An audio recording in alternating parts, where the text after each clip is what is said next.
Al-Fatihah. A'udzubillahi minasyaitonir rajim. Bismillahirrahmanirrahim. Alhamdulillahirabbil alamin arrahmanir rahim maliki yaumiddin. Iyyaka na'budu wa iyyaka nasta'in ihdinas siratal mustaqim siratal ladzina an'amta 'alaihim ghairil maghdubi 'alaihim waladdallin. Amin. Mari kita lanjutkan kajian tentang kitab Nashorihul Ibad. Kemarin sudah sampai pada maqalah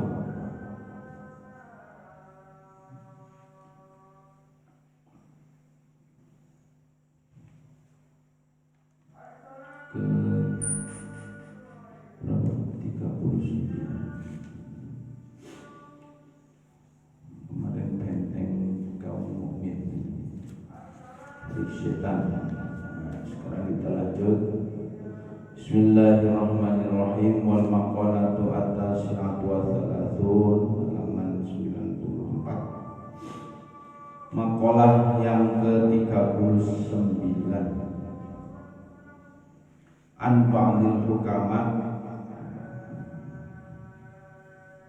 an ba'dil hukama, saking setengah hukama, annahu qol Okostuhuni Fadul Hukama salah satu min kanzillahi ta'ala, salasun utawi perkara telu, min kanzillahi iku tetep saking kedue Allah Ta'ala, ay mimma yaddakhirullahu,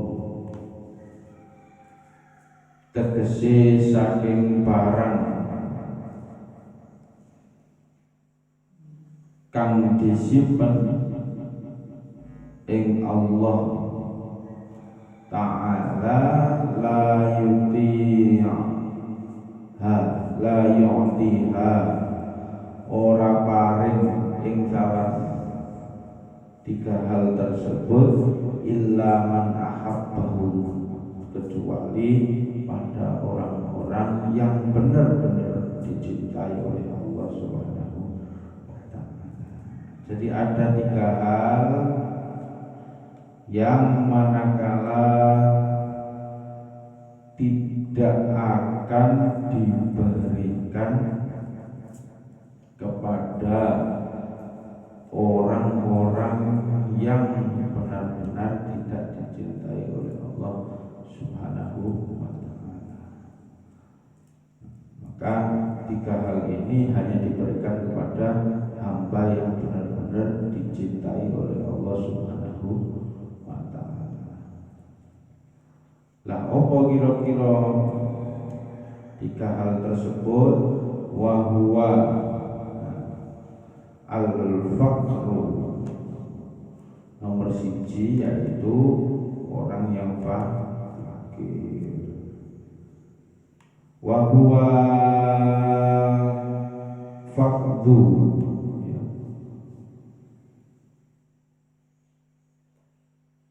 ma yuhtaju ilaihi, ya. Karena ya orang itu fakir ya, kepada orang yang fakir atau orang yang tidak punya. Nah, kefakiran itu juga termasuk bentuk dari kecintaan Allah terhadap seorang hambanya. Nah, belum tentu kefakiran ini diberikan kepada seluruh hambanya, mungkin hanya beberapa orang yang sesuai dengan ketentuan atau orang-orang yang benar-benar mampu menjalankan kefakiran tersebut. Nah, mungkin dengan cara dia fakir, dia bisa selalu mendekat kepada Allah Subhanahu wa Ta'ala. Ini orang yang diuji Allah dengan kefakiran. Lah yang kedua apa? Tadi ada tiga, wal maradu, lan loro. Orang yang sakit ya, itu juga termasuk tergolong hamba-hamba yang disayang atau yang dicinta oleh Allah Subhanahu wa ta'ala. Wa huwa ya'dulil badani, wa huwa utawi loro ya'dul lil badani iku nyertake apa marid lil badani maring badan fayukhrijuhu mongko ngetokake anil iktidadi saking apa iktikat ya, atau jejak al khos kang tertentu. Artinya di sini sakit itu adalah penyakit yang menimpa badan sehingga dirasakan dia ini gak enak blas jenenge wong loro. Nah, termasuk sakit ini juga pemberian dari Allah Subhanahu wa ta'ala, yang itu bisa menimpa semua hamba Allah, termasuk juga orang-orang yang dicintai oleh Allah Subhanahu wa ta'ala. Bisa jadi sakitmu ini karena semata-mata memang Allah ini cinta kepada Anda. Bisa jadi juga mungkin karena sakit inilah Allah menunjukkan kecintaan atau dalam rangka menjaga badan. Jadi posisi ketika kita sakit, ya jangan sampai kita menggerutu atau sampai malah menyalahkan Allah Subhanahu wa ta'ala. Pengiran aku sembahyang ketika itu ada saya. Jangan. Karena posisi apa? Salah satu faktornya ya, 3 hal ini tidak mungkin diberikan selain pada orang yang dicintai, benar-benar dicintai oleh Allah. Salah satunya yang sakit ini. Maka sakit inilah ya, yang harus benar-benar kita apa dalam rangka kita tak korup atau mendekat diri kepada Allah. Ya belum tentu orang yang berbadan sehat juga pengen sakit kan? Dungoy kan jelas-jelas pengen sehat. Tapi yang sudah dikasih oleh Allah sakit, ya sudah, berarti mungkin Allah kita berhusnudzon saja. Mungkin dengan cara ini Allah menjaga kita dari hal-hal yang baik. Atau mungkin dengan sakit itu justru Allah menguji kita masih dan benar-benar mampukah dengan sakit itu ketakwaan kita tetap terjaga. Nah ini sing nangin. Wasobru. Nah yang terakhir ini tentang sabar. Jadi ada 3 hal yang apa menjadi simpanan Allah Ta'ala dan diberikan hanya kepada apa orang yang benar-benar dicintai oleh Allah. Salah satunya fakir, kedua sakit, ketiga sabar.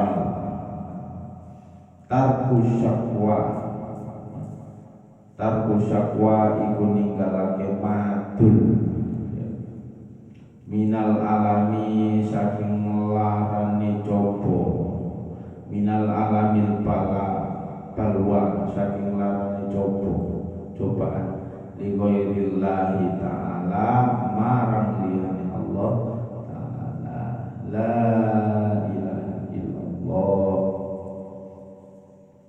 waridho. Jadi kondisi sabar itu orang dikatakan dia sabar bahwasanya dia itu apa mampu meninggalkan dari perkara yang madul. Ngerti madul? Maksudnya madul itu adalah menggerutu, ngomong ya, li ghairillahi selain pada Allah Ta'ala, berarti gak sabar.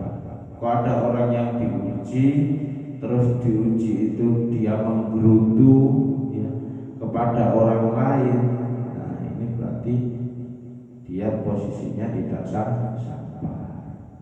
Kalau pengen menggerutu, pengen dia itu mau dikatakan sabar, ya sudah diam saja.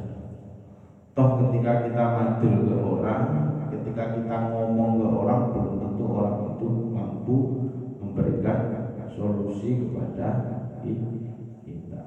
Maka di sini ya orang kategori sabar dalam metode Nashul Ibad itu diterangkan bahwasanya dia mampu meninggalkan perbuatan yang madul tadi selain kepada Allah Subhanahu wa Ta'ala. Kalau madulnya ke pengiran ya enggak apa-apa. Ya Allah, ini ya sudah. Itu kan namanya kita madul kepada yang membuat kita hidup ya, sehingga urip, bahasanya seperti itu. Boleh, tapi kok ketika kita madul ke orang lain, maka itu harus kita cegah. Warridho dan ridho bil qadai, kalawan qada atau ketentuannya Allah, la yaqtahu iku ora istilahnya apa ya, nyatatake bihi syakwa ing dalem ridhone apa pira-pira wadul ilallahi ta'ala, pada Allah Ta'ala.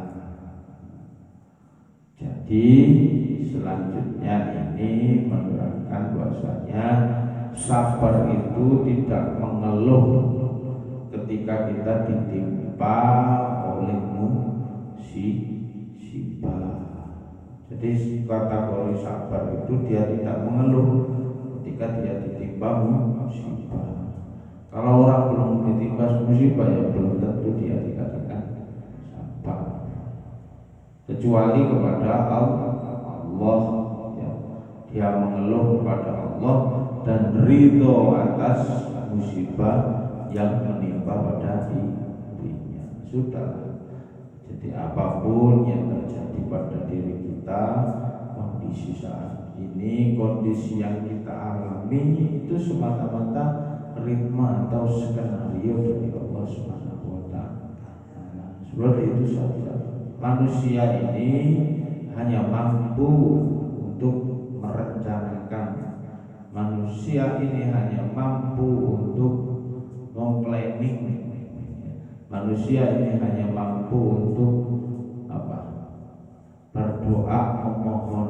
Tapi yang menentukan adalah semua kepada Allah. Gak usah sampai dalam diri kita menyesal bahasanya aku itu aku begini. Nah ini yang keliru. Gak usah seperti itu, karena ujiannya hidup orang hidup di dunia itu diuji oleh Allah dengan masing-masing ujian. Ada yang diuji sakit, mungkin ada yang diuji bala kesabarannya, ada yang diuji dengan kefakirannya ya. Ada juga yang diuji dengan kekayaannya, ya beda-beda ujian masing-masing. Sampai kok milih ya, saya diuji dengan kaya saja ya Allah, insya Allah saya akan bersedekah, belum tentu. Nah, seperti itu. Wal maqalatu al-arba'un, maqalah yang ke-40. An Ibnu Abbas radhiyallahu anhu hina su'ila, Ibnu Abbas takon apa? Hina su'ila ma khairul ayyam. Ayam itu ayam. Hari apa yang paling baik? Wa ma khairus syuhur, dan bulan apa yang paling baik. Wa ma khairul a'mal, lan apa sebaik-baiknya amal. Ibnu Abbas tanya 3 hal. Kira-kira dina apa sing paling apik iku dina apa? Bulan apa sing paling apik dan amalan apa yang paling baik? Faqala, jawab sapa Abdullah bin Abbas, khairul ayyam yaumal jum'ati, sebaik-baiknya hari itu adalah hari Jumat. Li'annahu sayyidul ayyam, karena apa? Setuhune hari Jumat itu ya, termasuk sayyidul ayyam, hari pemuka ya, raja dina. Aqahullah, mongko paring ing dina Jumat sapa Allah Ta'ala bihadza ummatil Muhammad, termasuk hari pemuka segala hari, jelas. Jadi hari Jumat, maka kesunahan di hari Jumat salah satunya ketika kita untuk buku juga hari Jumat, ketika kita mau melaksanakan tiba di hari Jumat, maka sekali sunnah kita melakukan mandi wajib. Kesunahan hal yang terkecil itu mari kita lakukan. Dina Jumat itu api, kata Abdullah bin Abbas.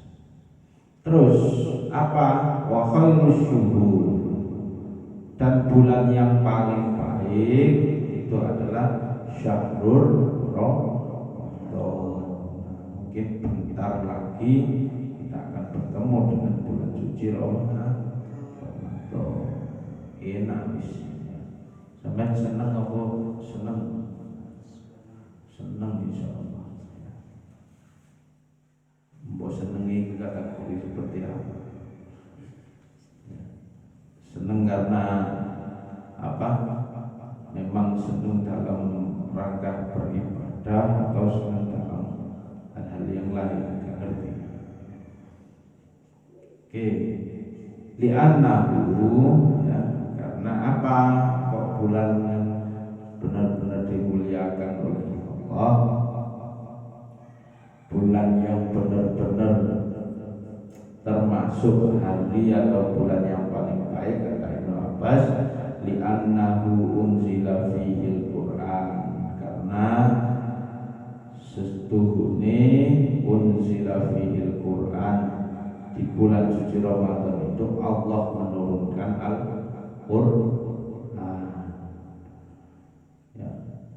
Jadi di bulan suci Ramadan kan ada peringatan namanya apa? Nuzulul Qur'an. Jadi ada peringatan nuzul Qur'an, yaitu turunnya Al-Qur'an. Terus apa di dalam bulan suci Ramadan lagi? Ada wa fihi lailatul qadar,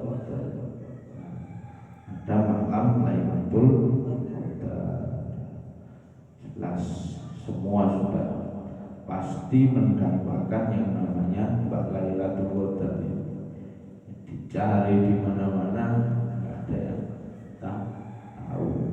Ya bejo-bejo wong sih mendapatkan Lailatul Qadar. Lah kok pas Lailatul Qadar, kok pas dulu ya wis mari. Maka kalau memang bisa ya sudah. Kita ini enak kalau sebagai laki-laki enak.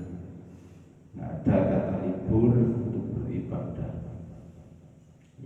mau tidak mau ya selama Ramadan, edisi Ramadan itu sama terus beribadah dengan sungguh-sungguh non-stop tanpa absen. Bisa jadi pas sampai nggak terawih, kok pas itu yang Lailatul Qadar. Bisa jadi juga seperti itu. Karena nggak ada yang tahu. Wa fihi syiyamul wajib. Nah, di dalamnya juga ada perintah puasa wajib. Wali'annahu thawaban nafli fihi kathawabil fardhi. Termasuk juga di dalamnya ini ya, ada beberapa hal-hal yang difardukan ya. Termasuk juga ibadah-ibadah sunnah di dalam bulan suci Ramadan seperti tarawih. Ini kan ibadah sunnah. Qala Abu Bakar, dawuh sapa Abu Bakar Al-Waraq, Syahrul Rajab utawi ulan Rajab ya, iku syahrul syar'i, yaitu bulan apa? Tandur atau bulan menanam. Wa syahrus Sa'ban, dan bulan Sa'ban itu apa? Syahrus Saqi. Ya. Syahrus Saqi itu bulan menyiram. Wa syahrul Ramadan hasodi, yaitu bulan apa? Manen atau memanen. Nah, ini Abu Bakar mengatakan seperti itu. Maka benar yang dikatakan bahwasanya di bulan puasa itu adalah bulan memanen. Maka sebelum bulan suci Ramadan ada treatment. Kalau bulan Rajab itu berarti bulan menanam. Kalau bulan apa? Sya'ban itu kita menyirami. Lah bulan Ramadan adalah kita mengambil bahwasanya di situ kita memanen. Memanen itu dalam artian apa? Ya kita sudah persiapkan mulai bulan Rajab. Tidak ujuk-ujuk bahwasanya pas bulan suci Ramadan kita perlu bertaubat, nangis dan sebagainya. Atau mungkin amalan kita, amal baik kita pas bulan suci Ramadan saja boleh. Maka ini yang dikatakan sebagai apa? Hari-hari atau bulan yang baik. Terus pertanyaannya terakhir itu apa? Wa khairul amal. Terus amalan apa? Wa khairul amal ya. Amalan apa yang paling baik? As-sholawatul khamsu di waqti. Sholat ya, Nabi tadi mengatakan kalau amalan yang paling baik itu adalah sholat fardu tepat ya pada waktunya. Ini termasuk amalan yang paling baik. Fa innaha mongko setuhune amal yang paling baik tadi abwabal amal ya, iku apa? Piro-piro lawangi al-amali, piro-piro amal.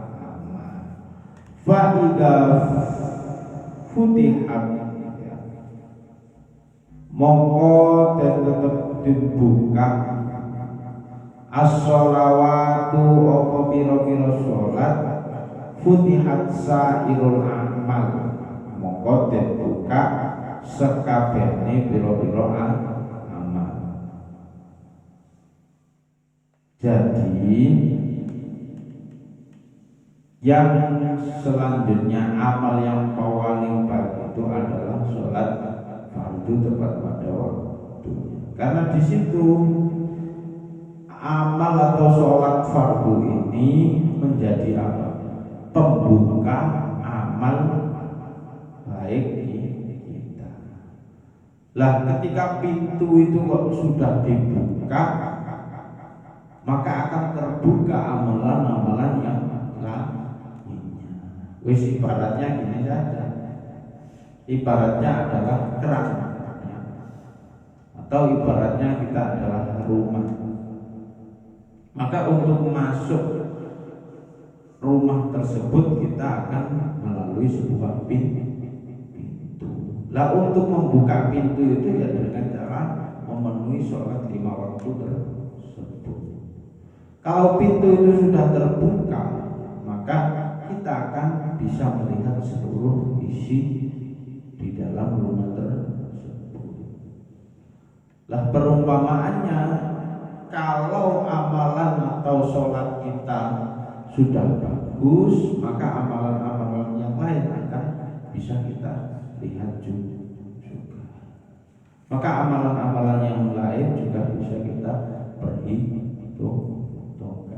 Lah kok pintu ini sudah gak dibuka, lah gimana kita menghitung amalan-amalan yang lain? Ya, maka sholat ini sebagai pembuka pintu amal kita. Famata Ibnu Abbas radhiyallahu an fi dzalikal yaumi ay wa huwa yaumul jumu'ah. Nah ini Ibnu Abbas mengatakan famata ala salasatu ayyamin fabalagha Aliyan radhiyallahu anhu karramallahu wajhah anna Abbas radhiyallahu anhu su'ila an dzalik ay masail ats-tsalath fajaba bi kadza ay bidzalika jawaban madhkur faqala Ali radhiyallahu anhu wa karramallahu wajhah. Termasuk seluruh orang yang baik, jika amal kita, amalmu itu diterima oleh Allah Subhanahu wa ta'ala. Jadi sebaik-baiknya amal, amalan yang baik itu apa? Ini Ali menjawab beberapa hal. Ya, satu, mengatakan di sini ada 3 hal yang harus dijawab. Yang pertama, amalan kalau tadi dijawab oleh versi Abdullah bin Abbas, sekarang ada juga yang menjawab bahwasanya amal yang baik itu seperti apa? Amal yang baik itu satu adalah amalan yang bisa dan mampu diterima oleh Allah Subhanahu wa ta'ala. Terus bulan yang baik itu adalah bulan yang seperti apa? Ini kan versi lain. Adalah bulan di mana kamu bisa bertaubat. Ya, tadi bulan suci Ramadan itu kan taubatan juga. Termasuk hari apa yang paling baik? Kalau tadi mengatakan memang hari Jumat, versi lain mengatakan bahwasanya hari yang paling baik itu adalah jika engkau di mana hari tersebut dipanggil oleh Allah dalam keadaan membawa iman. Ya pas dicabut ngek, nah itu pas kita membawa iman. Bisa jadi pas ngaji terus selenduk harus kan gak ngerti. Maka ini adalah sebaiknya amal, jika amal itu diterima, sebaiknya bulan di mana kamu di bulan tersebut bisa bertaubat dan sebaik-baiknya hari di mana kamu itu pulang ke hadapan Allah dalam membawa keadaan iman.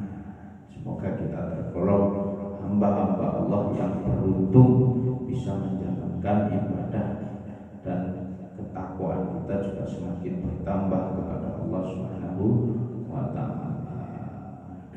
Wallahu a'lam bishawab. Rabbana anfa'na bima 'allamtana, Rabbi 'allimna alladhi yanfa'una, Rabbi faqihna wa faqihna wa qarabati lana fi dinina, Rabbana anfa'na bima 'allamtana, Rabbi 'allimna alladhi yanfa'una, Rabbi faqihna wa faqihna wa qarabati lana fi dinina. Subhanakallahumma wa bihamdika asyhadu an la ilaha illa anta astaghfiruka wa atubu ilaik. Syukran. Wassalamualaikum warahmatullahi wabarakatuh. Allahumma shalli